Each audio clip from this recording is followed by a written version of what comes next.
Namaste everyone, myself Mrs. Sarika Reddy and today I am going to explain chapter number 3rd of class 10th. Okay, and the name of the chapter is Nationalism in India. This is the important chapter of your class because this is the compulsory chapter and so many things are related to India only, and this is the one of the most important chapter, and I want that you should go through this chapter in a very deep way. Okay, so first of all, when we are going to start this chapter, it's a very small short trick that you should learn the years of the chapter. In history you might face the problem that you are facing problem in learning the year of the incidents. So this is the one most important thing, that you should learn these things by memorizing the year. So the chapter includes this duration from 1913 till 1918. This is the most specific time when nationalism began in India. We can also say that this nationalism in India, this one is the second phase of nationalism of India. Why this is called as second phase? Because as you already know, you might have heard about Mangal Pandey in 1857 revolt. That is supposed to be the first phase of nationalism in India, which include forceful agitation or the protest by the Indian soldier, but the cause was totally different. But here this is a complete revolution or agitation against Britisher, and this chapter includes the second phase of nationalism. Okay, and the chapter begins with these years from 1913 till 1918. Why this year is important? Because this is the year when the First World War is going on in the world. Okay, so this is the duration, that from 1913 till 18 First World War is going on, and World War is having impact on the other parts of the world also. So because of that, India is also facing some problem. Some of them are social, some of them are economic, and some of them are political situation. So in that way we can say that social, economic and political situation changes because of First World War, and it has its impact in India also. Okay, now let us see how it forces or it has its impact in India. First one, that is forced recruitment. Okay, forced recruitment means appointment of any post holders. So in the same way, forced recruitment in the army.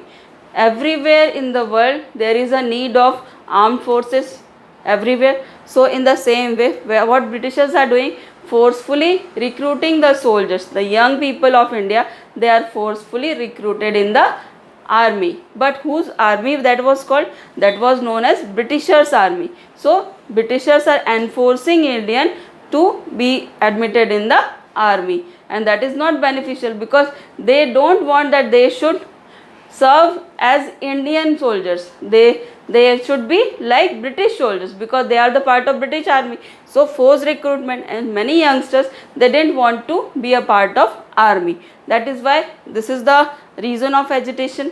Okay, now second one is, at the same time, right now we are observing coronavirus.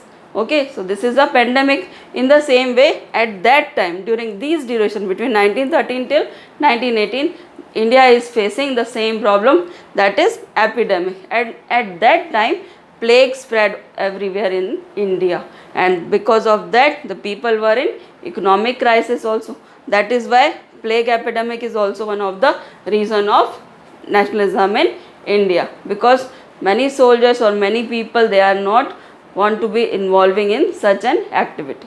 Okay, apart from this, revenue and taxes, the British government, what they are doing, they are imposing revenue and taxes over Indian people. As Indians were already facing economic problem, they are not in a position to pay rent or taxes to Britishers, but Britishers are forcing Indians to pay revenues to them. So because of these following reasons, Indians were quite angry with Britishers, and because of that the nationalism in India begins.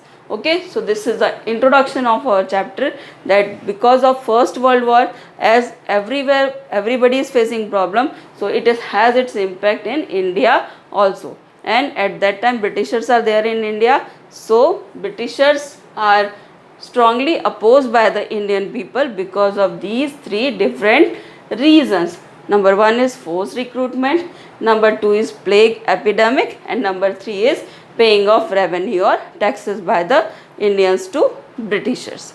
Okay, so this is how the nationalism or struggle against Britishers began in India. Okay, now from 13 till 18. So 13 is the year when world is in the starting phase of First World War. Now move to these four important years. What are those? 1915, 1916, 1917 and 1918. Okay, these are four most important years, or we can say that these are the initial years of nationalism in India, and it is having its great impact because it moved further, the movement becomes stronger just after 1918. Okay, so let's begin with the first year, that is the year 1915. Okay, so you everybody know that Gandhiji went to South Africa, and why he went over there? He went over there to study law. Okay, after becoming lawyer, he lived there for several days, okay, several years, and this is the year when Gandhiji came back to India from South Africa, and when he came back, he got most popularity in India. And why? Because he already started his movement in South Africa, because he faced lot of injustice over there, and because of that he started opposing those people, those South African people, those who are whites over there. He started opposing them. So he already set a remark on his own remark in that field.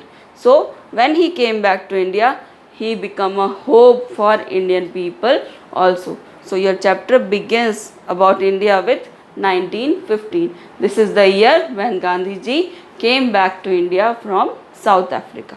Okay. Now when he came back, so many people rushed to him, went to him with their problems. Some of them are from Champaran, some of them from Kheda, Gujarat, some of them from Ahmedabad, Gujarat. Okay, and the initial movement Gandhiji start from these three places in these duration, means 16, 19 and 18.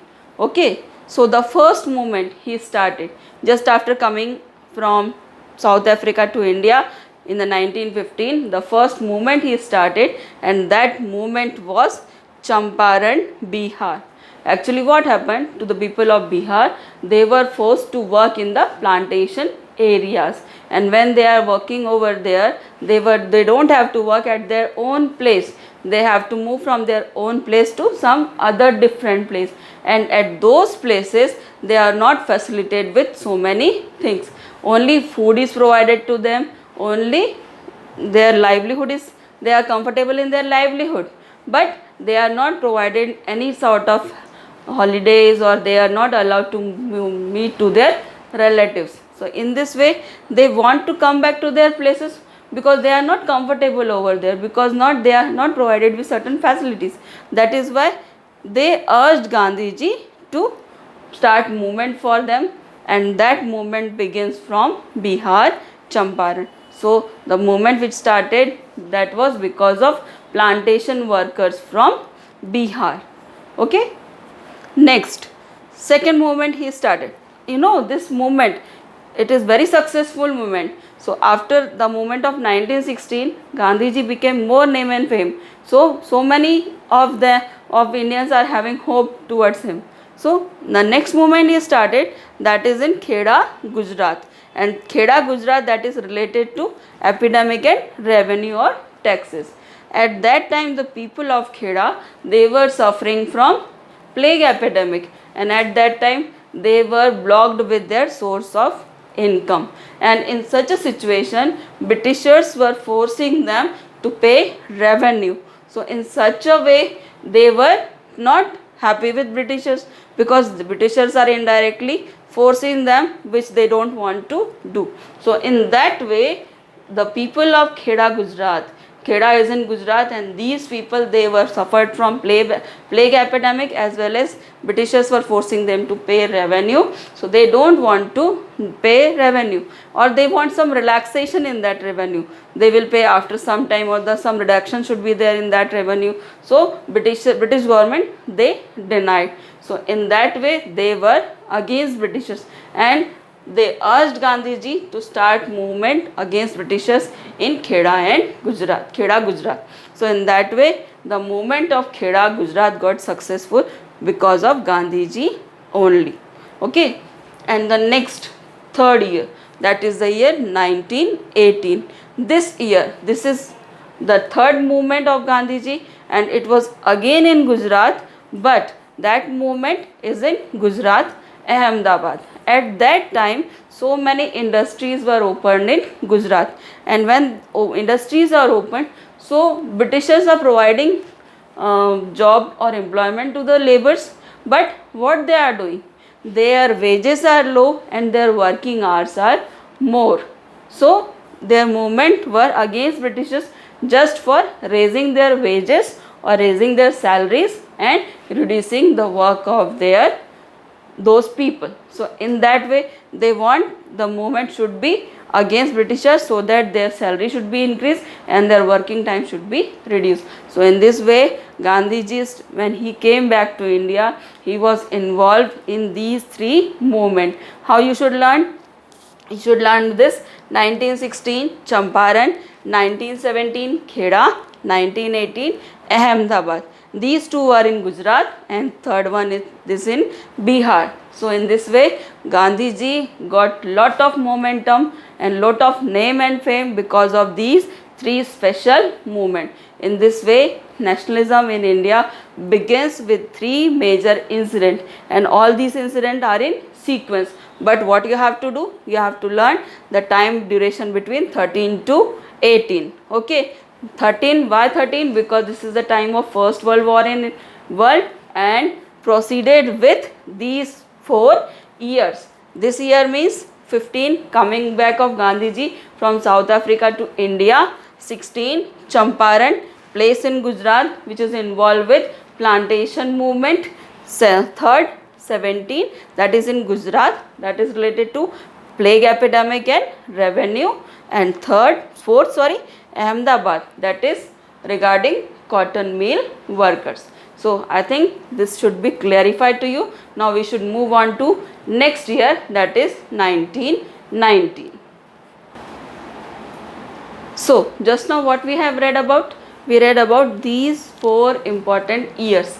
15, Gandhiji is coming back to India. 16, plantation movement organized in Champaran from Bihar. And 17, Kheda district, that is related to revenue as well as epidemic.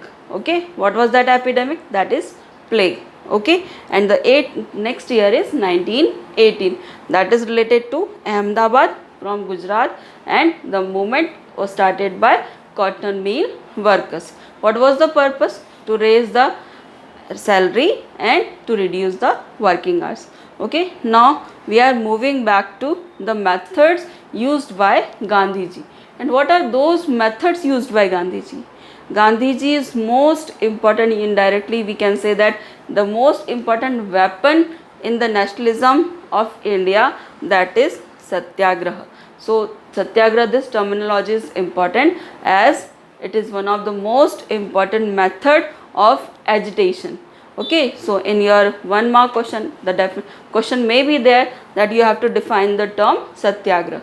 So I am going to explain this term to you. Satyagraha. Satyagraha, it means 2 words are combined in this word, Satya and Agraha. Okay, so this word is the most important weapon, and the definition includes the agitation and protest which is completely based on truth and non-violence. What are the most important weapons of Gandhiji? That he will never struck himself from truth, and he will not deny the path of non-violence. So peacefully, what he want? That we should be fight with the Britishers, but we should be always there on the track of truth and the method should be peaceful. We should not adopt any violent method in fighting with the Britishers. And then also he got success in these three major agitations against Britishers. So that is how, what is the result now? We are free just because of the efforts. And what efforts are included? The main weapon is the weapon of Satyagraha. Gandhiji always believed in truth and non-violence. So this is the method adopted by Gandhiji. And if you have to define this terminology, how you have to define? You have to define Satyagraha in a way that it is a method of agitation and protest which is based on truth and non-violence. So this is how we are going to complete the initial phase of nationalism in India. And this is the first video of our third chapter of class 10th, that is nationalism in India. Now we will move to next video in my upcoming videos, that is going to be start with the year 1919, and the basic thing of that movement is Jallianwala Bagh incident and Rowlatt Act. Thank you.